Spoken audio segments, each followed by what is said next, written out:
Ekibiina ky'obwannakyewa ekirwanirira eddembe ly'abasuubuzi ekya Southern and Eastern African Trade Information and Negotiations Institute CIATIN nga kiri wamu n'ekibiina ekigatta abasuubuzi mu Kampala ekya Kasiita bitegeezezza nga abagwira abatunda obumpwankimpwanki bwe basaanye okudda okwabwe. Okusinziira Kasiita, sigansimbi basaanye bateekewo ensimbi ezitaka wansi wa mutwalo gwa $1 gumu nga bwe kiri mu mateeka.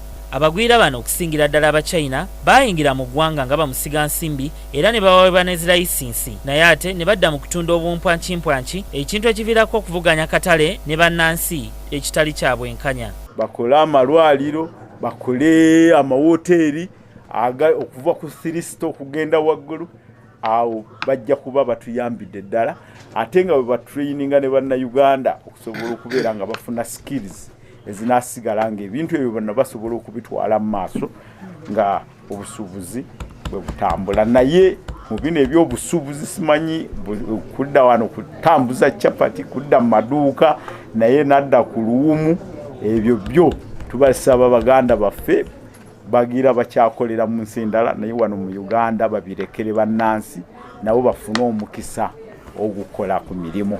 Ekyo ekibiina kya CIATIN kitegeezezza nti ebitongole ebivunaanyizibwa ku bamusigansimbi ekya Uganda Investment Authority, Ministry y'ebyobusuubuzi n'amakolero ne Ministry ekola ku nsonga z'omunda bisaanye bituule ebisale amagezi ku nsonga z'abagwira abajjanga abalambuzi n'abagenyi ne bakomekereza mu byobusuubuzi ng'ate balina ne zilayisinsi. Bano bongeddeko nti wadde bamusigansimbi beetaagibwa mu ggwanga tebasaanidde kutyoboola ddembe ly'abannansi nga bakola emirimu gye gimu nabo. Bali twerimira ppamba netunga tulina amakolero jinja twekolera engoye zaffe naye kati bw'otulaba ffenna wano ffenna twambala ngoye ziva luddawa ziva wabweru era nga mujjukira President bwe yagamba nti we are exporting jobs nti emirimu tuweereza ki emirimu gyaffe gyonna so kaka tulina okutuula nga bannayuganda tulabe ddala bwe tuggulawo kubanga okuggulawo liberalization nga bwe bagiyita mu luzungu